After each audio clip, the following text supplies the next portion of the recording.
Good morning, everyone, and welcome to Woodside and this amazing part of the world that we call home. And my name is Councilmember Jimmy Van Bramer, and I am privileged to represent Woodside, much of Queens Boulevard, and the Big Six in the New York City Council. We're here today to say with one loud and clear voice that the person who struck the young man 2 days ago and left him to die on this street should turn himself in right away and face the consequences of his or her action.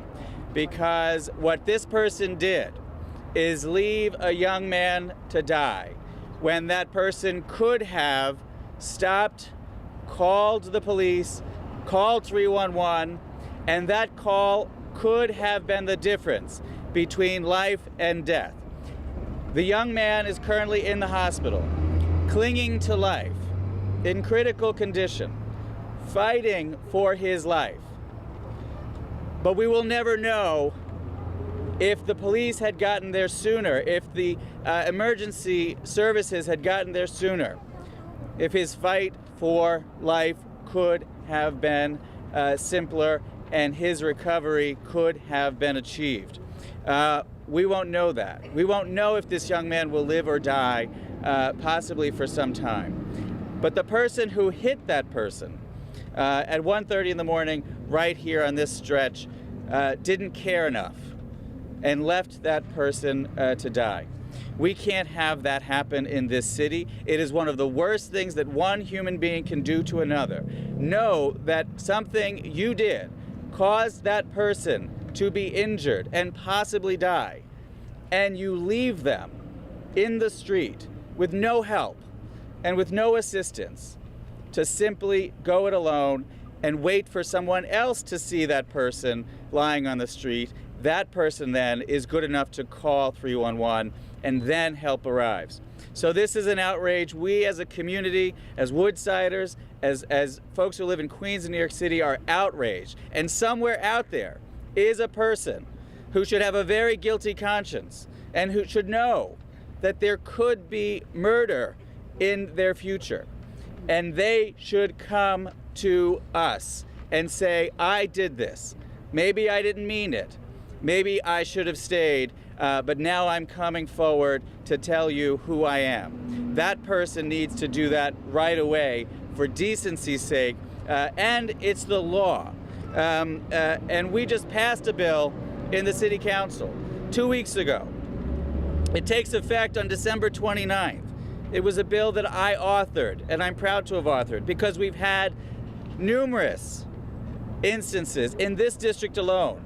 3 fatal hit and runs, not this year, but in the previous year. 3 fatal hit and runs when people left the scene and left people literally to die in the streets. We found out there was no civil penalty, so I wrote a law. We passed it 2 weeks ago. Again, it takes effect on December 29th, where folks who engage in this kind of criminal activity are liable to be fined $10,000 in addition to the criminal penalties.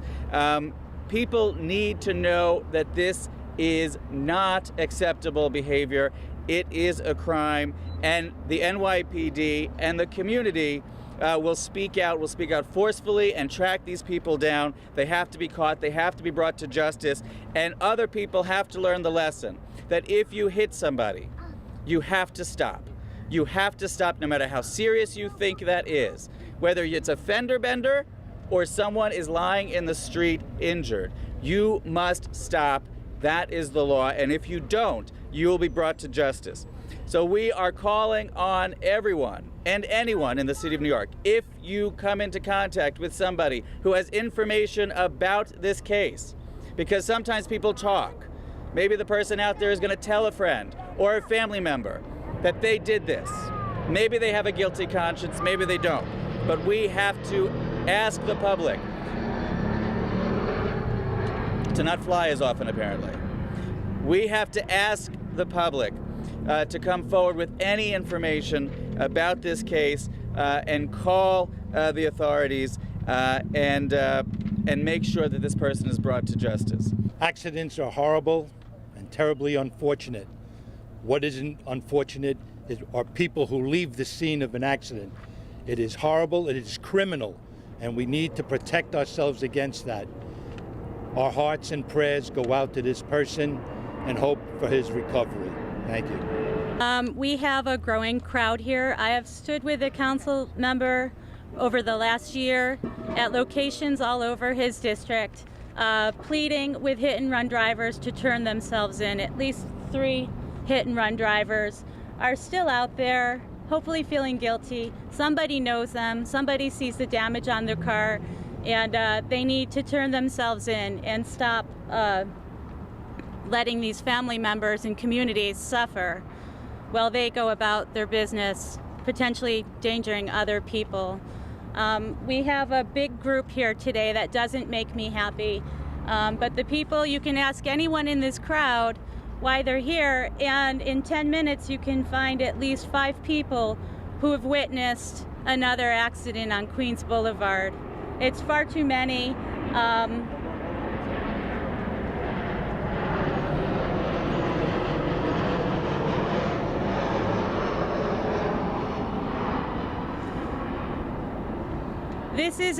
This is a very dangerous arterial roadway, and it's dangerous for everybody. It's dangerous for the people here and the people who may see this.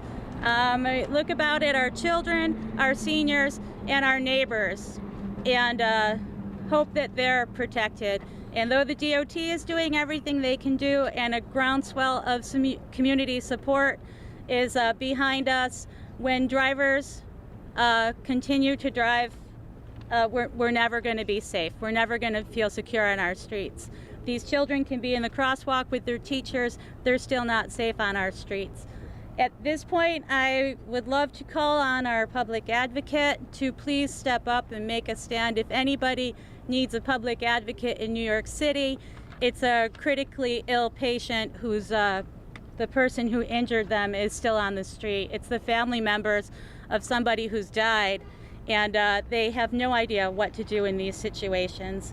And also, I feel like our NYPD steps out in every way imaginable to try to find the killers in these crimes, and that we need more than that. It's about time to step it up in the state legislature to maybe have insurance companies report collision damage to the police departments. We need to find a better way to find these hit-and-run drivers. Thank you.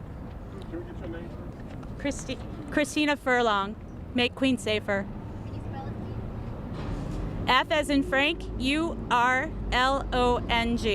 Christina, C-R-I-S-T-I-N-A. Thank you very much, Christina.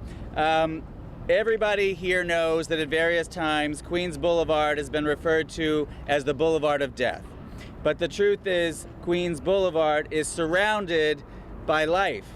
And the young lives you see here, the life of the young man who's clinging to his own, are valuable and must be protected. We have got to come to the place where this boulevard is no longer viewed as the Boulevard of Death, but instead the Boulevard of Life and the living. That's where we are trying to go, and we need the Department of Transportation's help to get there.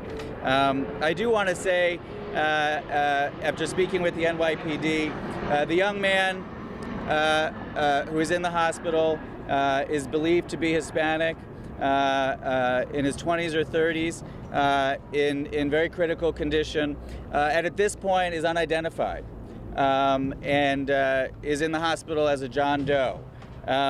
So that's another reason why we need this person to come forward, because this man's family may not know what has happened, and this person is in the hospital clinging to life with literally no one knowing his name.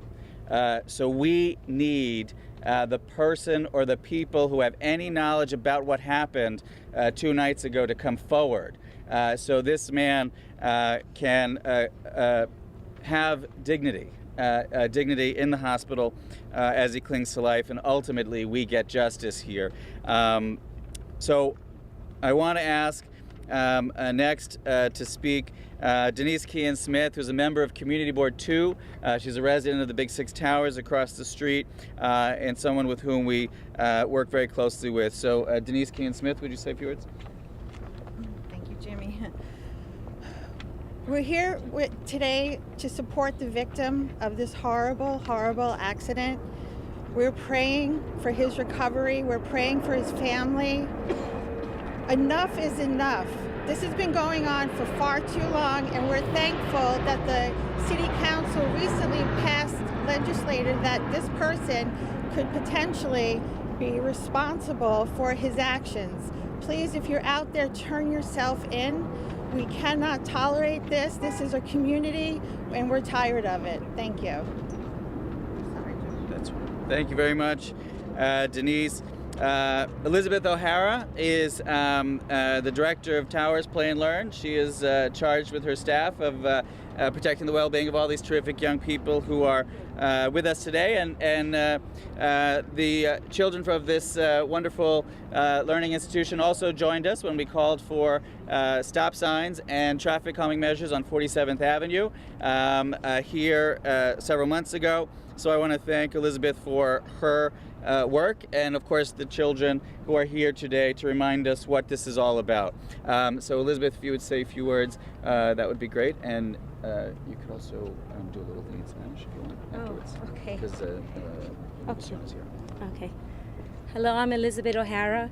I just want to say prayers to the young man. And even though we don't know him, a lot of us here feel really bad for what happened to him. We want to know more about him, how we can help him. And for the children, a lot of the little ones here across the street, we ask everyone to please stop at the crosswalk. There's a crosswalk right in front before the lights. If you can stop at the crosswalk, it will give them enough time to cross the street.